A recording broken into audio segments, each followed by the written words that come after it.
அன்பு நண்பர்களுக்கு என்னுடைய இனிய வாழ்த்துக்கள். இந்த வீடியோ மூலமாக நமக்குள்ள ஒரு நல்ல ஐக்கியம் உருவாகும் என்பதில் அதிகமாக நம்பிக்கை வைத்திருக்கிறேன். இந்த வீடியோக்களை நான் உருவாக்குவதற்கு முக்கியமான காரணம், ஆண்டவர் எனக்கு ஒவ்வொரு நாளும் கொடுக்கிற பரலோக மன்னாவை நான் புசிக்கிறேன், அதை புசித்து அனுபவிக்கிறேன். அதை அனுபவித்த பின்பு மற்றவர்களுக்கும் அது பகிர்ந்து கொடுக்க வேண்டும் என்ற ஒரு ஆசை, ஒரு விருப்பம் எனக்குள்ள ஆழமாக இருந்தபடினால அந்த இடத்துல கேட்ட பொழுது இப்படிப்பட்ட ஒரு காரியத்தை செய்யும்படியாக கொடுத்தார். ஆகினால நான் கற்றுக்கொண்டவைகளை உங்களுக்கு பகிர்ந்து கொள்ளும் பொழுது நீங்களும் அது ஆசீர்வதிக்கப்படுவீர்கள், பயன் பெறுவீர்கள் என்பது நிமித்தமாகவே நான் இதை செய்கிறேன். இதுல டெக்னிக்கல் எக்ஸலன்ஸ் அவ்வளவு இருக்காது. ஆனால் சொல்லப்படுகிற காரியங்களை ஆராய்ந்து பாருங்கள். உங்களை நான் வெறியன்களை போல அப்போஸ்தல 17ஆம் அதிகாரத்துல காரியங்கள் உண்மைதானா என்று ஆராய்ந்து பார்த்த பெரியன்களை போல நான் நினைத்து இந்த காரியங்களை பகிர்ந்து கொடுக்கிறேன். இவைகளை குறித்து உங்களுடைய எண்ணங்களை நீங்கள் என்னுடைய வாட்ஸ்அப்ல கொடுக்கலாம். அதுல எவைகள் சிறந்தவைகள், அதுல ஏதாவது கருத்துக்கள், மாற்று கருத்துக்கள் இருக்கும் என்றால் நான் அதை படிக்க விரும்புகிறேன், ஏற்றுக்கொள்ள விரும்புகிறேன்.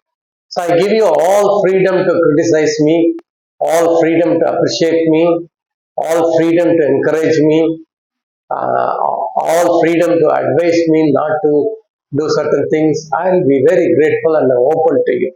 Adula I am transparent and open to you. சரி, நான் பார்த்த ஒரு காரியம் என்னவென்றால், விசுவாசிகள் இல்லை, ஊழியர்களையும் ரெண்டு விதமானவர்களை பார்க்க. ஒருவர்கள் நல்ல விசுவாசி, அவருடைய வாழ்க்கையில நல்ல பாவங்கள் இருந்து விடுதலை பெற்றிருப்பார்கள், பாவத்தின் ரட்சிப்பு அனுபவங்கள்லாம் இருந்திருக்கும், நல்ல சபைக்கு போவார்கள், ஆவிக்குரிய சபையில சென்று அவர்கள் கற்றுக்கொள்வர்களாக இருப்பார்கள். பின்பு அற்புதங்கள், அடையாளங்கள் அவர்களுக்கும் நடக்கும், அவர்கள் மூலமாகவும் நடக்கும். அப்படிப்பட்ட ஒரு குழுவினர் இருப்பார்கள். ஆனா இன்னொரு குழுவினர் எப்படிப்பட்டவர்களா இருப்பார்கள்னா, ஜெயம் கொள்கிறவர்களாக இருப்பார்கள். They are called as overcomers. Revolution 2-3 அதிகாரங்கள் ஜெயம் கொள்கிறவன் எவனோ, ஜெயம் கொள்கிறவன் எவனோ என்று சொல்றார். விசுவாசிகளுக்கு தான் பார்த்து சொல்றாரு, ஜெயம் கொள்கிறவன் எவனோ. நீங்கள் எல்லாரும் என்னை பொறுத்த வரைக்கும் ஜெயம் கொள்ள விரும்புகிறவர்கள், ஜெயம் கொண்டிருக்கிறீர்கள் அறிந்திருக்கிறேன். ஆகினால்தான் உங்களை மாத்திரம் தெரிந்த சிலரை உங்களுக்கு தெரிந்து கொண்டு உங்களுக்கு இந்த காரியங்களை நான் பகிர்ந்து கொள்கிறேன். அப்போ தேவனோடு கூட வாழ்வதற்கும் மனுஷனோடு கூட வாழ்வதற்கிற இந்த உறவுக்கும் ஒரு முக்கியமான ஒரு காரியம் மிக மிக தேவை. நமக்கு அநேக நண்பர்கள் இருந்தாலும் ஒரு சிலரிடத்தான் நம்ம மனவிட்டு பேச முடிகிறது.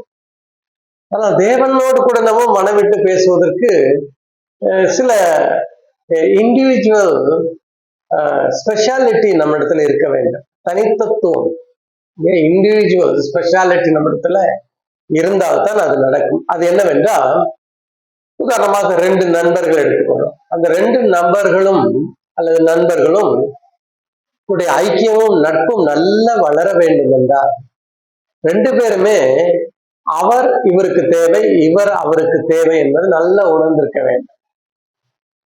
உனக்கு நான் தேவை, எனக்கு நீ தேவை. இது திருமண உறவிலும் கணவன் மனைவி மக்கள் நடுவிலே இருக்க வேண்டும், நண்பர்களிடத்துல இருக்க வேண்டும், சபையிலும் ஒரு விசுவாசி சபைக்கு வரும்பொழுது இந்த சபை எனக்கு தேவை, அதே வேளையில சபையானது அவர்கள் எனக்கு தேவை என்பதை உணர்வார்கள் என்றால் அவர்களுக்குள்ள நல்ல ஒரு சிநேகத்தையும் உறவையும் நல்ல ஐக்கியத்தையும் ஏற்படுத்த மிக சுலபம். நான் தேவனிடத்தில் இதை நான் பார்க்கிறேன். மனிதனுக்கு தெரிகிறதோ தெரியவில்லை என்றால் தேவனுக்கு நன்றாக தெரியும். ஆகினால்தான் என்ன சொல்வார், தாகமாய் இருக்கிறவன் எவனோ என்னிடத்துல வரக்கடவன், சரிங்களா, நான் அவனுக்கு ஜீவ தண்ணீரை தருவேன் என்று சொல்லுகிறார். தேவன் இவ்வளவாய் உலகத்தின் மேல அன்பு கூர்ந்தார் என்று சொல்லும் பொழுது உலகமாகிய நாம் அவருக்கு மிக தேவை. மனுஷன் அவருக்கு தேவை, உருவாடுவதற்கு மனுஷன் தேவை, நம்முடைய சாயலிலே உருவாக்குவதற்கு மனுஷன் தேவை. அவனுக்கு நான் தேவை என்பதை அவர் அறிந்தபடினால்தான் நம்ம அன்பு செலுத்திருக்கார். ஆனா மனுஷனுக்கு தேவன் தேவை என்பதை அவன் அறிவதில்லை. எதையோ ஒன்றை நினைத்து ஏதோ ஒன்றை செய்வோம் என்றால் அது தேவன் விருப்பப்படுவார் என்று நினைத்து அவர்கள் பலவிதமான வழிபாடுகளிலே அவர்கள் செல்லலாம். ஆனால் இந்த தேவையை உணர்கிறதை இயேசு அழகாக சொல்லியிருக்கின்றார்.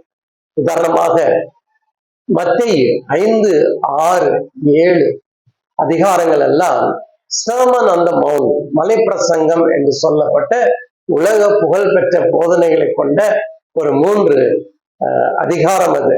அந்த பகுதியில ஆரம்பத்திலே எடுத்த உடனே என்ன சொல்லுகிறார் என்றால், ஆவியில் எளிமை உள்ளவர்கள் பாக்கியவான். மத்தேயு 5ஆம் அதிகாரம் 3ஆம் வசனம், பரலோக ராஜ்யம் அவர்களுடையது என்று சொல்லுகிறார். அப்போ ஆவியில் எளிமை உள்ளவர்கள் தான் பின்னால் அவர் சொல்ல போகிற காரியங்களை அறிந்து கொள்ள முடியும். அப்போது தேவராஜ்யம் அவரிடத்துல வரும் என்று அவர் அழகாக ஆரம்பத்திலேயே சொல்லி விடுகிறார். அப்போ தேவனோடு கூட ஐக்கியம் கொள்ள நமக்கு என்ன தேவைன்னா ஆவியில் எளிமை தேவை. மனிதர்களிடத்திலையும் நாம் நல்ல ஐக்கியம் கொள்ள வேண்டும் என்றால் நமக்கு ஆவியின் எளிமை தேவை. தேவன் எனக்கு தேவை, என் சகோதரன் எனக்கு தேவை என்கிற அந்த உணர்வு உள்ளவர்கள் எவர்களோ அவர்களை பாக்கியவான்கள் என்று சொல்லுகிறார். அவர்களை ஆசீர்வதிக்கப்பட்டவர்கள் என்று சொல்லுகிறார். ஆனா உலகம் ஆசீர்வதிக்கப்பட்டவர்கள் என்று வேற காரியங்களை வைத்து சொல்லுகிறது. பணம், புகழ், செல்வாக்கு இவைகளெல்லாம் வைத்து சொல்லுகிறது. ஆனால் தேவனை தேடுகிறவனுக்கு என்ன தேவைன்னா அவனுக்கு ஆவியிலே எளிமை தேவை.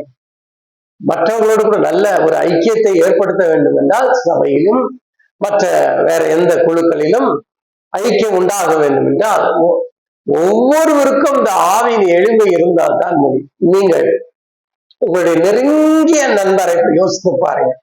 அந்த நெருங்கிய நண்பருக்கு நீங்கள் தேவை அப்படின்னு உணர்ந்தபடினால்தான் நீங்கள் எப்பொழுது போன் பண்ணாலும் பதில் சொல்லுகிறேன், உங்களை கூட பேச விரும்புகிறேன். எல்லாத்துக்கும் மேல தேவன் என்னை நோக்கு கூப்பிடு என்று சொல்றேன்னா என்ன அர்த்தம்னா, அவர் நினைச்சா நம்மளெல்லாம் எவ்வளவு அசட்டை பண்ணலாம். ஆனால் நாம் அவருக்கு தேவை என்று அவர் உணர்ந்திருக்கிறார். இவன் என் மகன் என்று அவர் உணர்ந்திருக்கிறார், மகள் என்று உணர்ந்திருக்கிறார். நமக்கு என்ன தேவையோ அதை செய்து கொடுக்க வேண்டும் என்கிற காரியங்களை ஏன் செய்யறேன் என்றால் நான் அவருக்கு முக்கியமானவன், நான் அவருக்கு விசேஷமானவன், அவர் எனக்கு விசேஷமான உண்மைதான், அதுல எந்த சந்தேகம் இல்லை. ஆனால் அதை மனுஷனும் உணர்ந்து அவரை தேடுவான் என்றால் அவன் ஆசீர்வதிக்கப்பட்டவன். ஆகவே ஆவியில் எளிமைய உள்ளவர்கள் யார் என்று சொன்னால் சிம்பிள் டெபினிஷன், தன் தேவையை உணர்ந்தவர்கள், தேவன் எனக்கு தேவை என்று உணர்ந்தவர்கள், நல்ல ஆவிக்குரிய சகோதர சகோதரிகளுக்கு தேவை என்று உணர்ந்தவர்கள் தான் ஆவியிலே எளிமை உள்ளவர்கள். இந்த தேவையை உணர்ந்தவனுக்கு பாருங்க, அன்பு காட்டுவது சுலபம், மன்னிப்பது சுலபம், மன்னிப்பு கேட்பது சுலபம், இறக்கப்படுவது மிக சுலபம். அப்ப ஆவியில் எளிமை உள்ளவர்கள், இந்த ஆவியில் எளிமை உள்ளவர்கள் பாக்கியவான்கள் என்று ஆண்டவர் சொல்லியிருக்கும் பொழுது எனக்கு யோபனுடைய ஞாபகம் வருது. யோபனுடைய வாழ்க்கையை பார்த்தீங்கன்னா அவனுடைய நண்பர்கள் எல்லாம் அவர் மேல குற்றம் சொன்னார். நீ ஒரு பாவி என்று சொன்னார், நீ தேவனுக்கு முன்பாக ஏதோ பாவம் செய்திருக்கிறாய், ஆகினால்தான் இந்த துன்பங்கள் எல்லாம் உனக்கு வருகிறது என்று அவனை குற்றம் சாட்டு. ஒருவேளை நீ குற்றம் செய்யவில்லை, பாவம் செய்யவில்லை என்றாலும் உன்னுடைய விளைவில் செய்திருக்கலாம் அல்லவா, அது நிமித்தமாக உண்மையில இந்த பிரச்சனைகள் எல்லாம் வருகிறது என்று அவர்கள் அவனை குற்றம் சாட்டினார். ஆனால் தேவன் ஆரம்பத்திலேயே என்ன சொல்லுகின்றார், யோபு ஒரு சன்மார்க்கன், அவன் தேவனுக்கு பயந்தவன், பொல்லாப்பை விட்டு விலகிறவன், அவனை போல ஒருவனும் பூமியில இல்லை என்று அழகாக ஆரம்பத்திலேயே அவனை பற்றி சொல்லிவிடுகிறார். பின்னால பாத்தீங்கன்னாக்கா யோபு 38ஆம் அதிகாரத்தெல்லாம் பார்க்கும் பொழுது யோபு இடத்துல ஆண்டவர் சொல்வார், அந்த வானத்தையும் பூமியும் படைத்த பொழுது நீ எங்கே இருந்தாய், எனக்கு ஆலோசனை சொல்லுகிறவன் யார் என்று சொன்ன பொழுது யோபு 40:4 தேவன் பேசின பின்பு யோபு என்ன சொல்வார், நான் ஒரு நீசன், I am nothing, I am useless, பிரயோஜனமற்றவன், ஐ எம் நத்திங் லார்ட் என்றால் தேவன் தன்னை பற்றி சொன்ன உடனே இங்க பார்க்கிறோம் மனுஷன் தன்னை உணர்கிறான், தேவன் தனக்கு தேவை என்பதை உணர்கிறான். அதுதாங்க ஆவியில். அப்போ தேவனை நாம் எவ்வளவு ஆழமாக அறிந்திருக்கிறோமோ அறியதான் நம்முடைய ஒன்றுமில்லாத தன்மைகள்லாம் வெளிவரும், நமக்கே உணர்வு வரும். அப்போ இந்த தேவனை பற்றி அவன் அறிந்து இப்ப என்ன சொல்லுகிறான் என்றால், தேவரே 42ஆம் அதிகாரம் 2ஆம் வசனத்துல தேவரே சகலத்தையும் செய்ய வல்லவர், நீ செய்ய நினைத்தது ஒன்றும் தடைப்படாது. இதுவரைக்கும் நான் பேசிக் கொண்டிருந்தேன், இப்பொழுது நான் வாயை மூடிக்கொள்ளுகிறேன் என்று சொல்ல. எவ்வளவு தாழ்மை பாருங்க. இந்த தாழ்மை எப்படி வந்தது? துன்பத்தின் நடுவுல போன பொழுது தேவன் ஏன் இதை செய்கிறார்ன்ற ஒரு கேள்வி யோபுக்கு இருந்தது. அந்த கடைசியில பார்க்கும் பொழுது தேவன் தன்னை பற்றி அவனுக்கு சொல்லுகிறார், தான் யார் என்பதை அவனுக்கு விளக்கி சொல்லுகிறார், தான் செய்த காரியங்கள்லாம் அவனுக்கு சொல்லி, நீ எங்கே இருந்தாய் அப்பொழுது, நீ மனுஷன் என்கிறதை அவனுக்கு புரிய வைக்கிறார், தான் எவ்வளவு உயர்ந்தவர் என்பதை அவனுக்கு சொல்லுகிறார். அப்பொழுதுதான் மனுஷன் தன்னுடைய நிலையை உணர்கிறான். அப்போ தேவன் பேசி தன்னை வெளிப்படுத்தினால் ஒழிய நீங்களும் நானும் நம்முடைய நிலையை ஒரு நாள் அறிய முடியாது.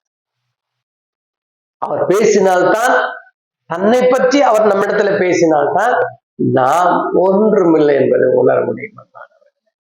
இந்த ஒன்றுமில்லை என்கிற எண்ணம் வரும் என்றால் தேவனுடைய ஞானத்தை அறிந்தால்தான் நமக்கு இருக்கிற அறிவு ஞானம் எல்லாம் ஒன்றுமில்லை என்று தெரியும்.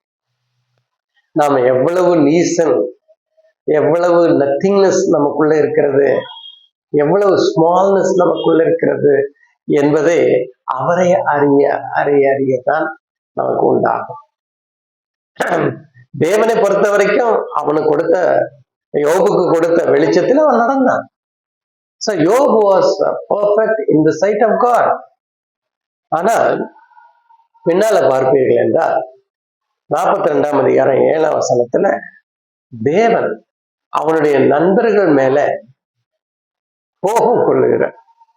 என்ன சொல்றாருன்னா, யோபோடு கூட ஒப்பிட்டு சொல்லி அவனை போல நிதானமாக பேசவில்லை. உபத்திரம் இல்லாத நண்பர்கள், சகோதரர்கள் நிதானமாக பேசவில்லை என்று தேவன் சொல்றார். அப்ப என்ன அர்த்தம்? அவர்கள் பேசின ஒவ்வொரு காரியத்தையும் தேவன் கவனித்து என்ன சொல்கிறா, அவர்கள் எடுத்து அதுல நிதானம் இல்லாமல் பேசினார்கள். அப்ப யோபு நிதானமாக பேசினார் என்று 8ஆம் வசனம் 2 முறை சொல்லும் பொழுதும் யோபு நிதானமாக பேசினார். ஆனால் நண்பர்கள் பேசவில்லை. காரணம், நண்பர்கள் தேவனை பற்றி அறிந்திருந்தார்களே தவிர தேவனை யோபை போல ஆழமாக அறியவில்லை. ஆனால் யோபுக்கு தேவனை குறித்ததான் அந்த ஆழமான அறிவும் ஆழமான அனுபவம் எப்படி வந்தது என்றால், அவன் போன பாதை, அவன் போன துன்பங்கள், அவன் சந்தித்த உபத்திரவங்கள், அதன் நடுவிலே தேவன் நல்லவர், தேவன் அதிசயமானதை அவன் அறிந்திருந்தான். அவனுடைய அனுபவம், தேவனோடு கூட இருக்கிற அனுபவம் தான் அவனை விதமாக பேச வைத்தது. பின்பு பார்க்கிறோம் யோபு வாழ்க்கையில அந்த 42ஆம் அதிகாரம் 9ஆம் வசனத்துல ஒரு வார்த்தை, தேவன் யோபனுடைய முகத்தை பார்த்தார் சொல்ல. அது என்னங்க அர்த்தம்? முகத்தை பார்த்தார் என்றால் அவன் செய்தது பேசினது எல்லாவற்றையும் அவர் பார்த்துட்டு தான் இருக்கிறாரு. ஆனா இப்பொழுது அவனுடைய முகத்தை பார்த்து பின்பு என்ன செய்யறாருன்னா 10ஆம் வசனத்துல அவனுடைய வேண்டுதல்களை கேட்கிறார். கேட்டு சகோதரனுடைய சிறையிருப்பையும் மாற்றுகிறார். இதுல நான் கண்டுகிறது என்னவென்றால், தேவனை குறித்ததான தாகமும் பசியும் நம்மிடத்துல இருக்கும் என்றால் நாம் யார் என்பதை உணர்வோம், தேவன் யார் என்பதை உணர்ந்து கொள்ளலாம். அப்ப தேவனை உணர்ந்து கொள்ளும் போது யோபு நிமித்தமாக சகோதரர்கள் தண்டிக்கப்படுகிறார். யோபு உபத்திரவப்பட்டான், தேவனை அறிந்தான், பின்பு மற்றவர்களுக்கு ஆசீர்வாதமாக மாறினான். இதே பேட்டர்ன் தானே நமக்கும். தேவனை நாம் அறியணும், தேவனோடு கூட நடக்கணும், உபத்திரவங்கள் கஷ்டங்கள் நடுவில் போகும் பொழுது தேவனை குறித்ததான அறிவும் தேவனை குறித்ததான அனுபவம் நமக்கு ஆழமாக மாறும். ஆழமாக மாறும் பொழுது நாம் மற்றவர்களுக்கு, யோபு ஜெபித்தான், ஆசீர்வாதமாக மாறினால், நாமும் மற்றவர்களுக்கு ஆசீர்வாதமாகிற தேவனுடைய பிள்ளைகளாக இருக்கிற பெரிய ஸ்லாக்கியம் அல்லவா. ஆவியிலே எளிமையாக இருப்பது என்றால், தேவன் எனக்கு தேவை என்று உணருங்கள், மனுஷர்களும் எனக்கு தேவை என்று உணருங்கள். இது எப்பொழுது கொண்டு வருவார் என்றால், ஆண்டவர் நம்மை துன்பத்தின் பாதையிலும் பள்ளத்தாக்கின் நடுவிலே நடக்க செய்து தேவன் எவ்வளவு தேவை என்பதை அவ்வளவு உணர செய்யும்.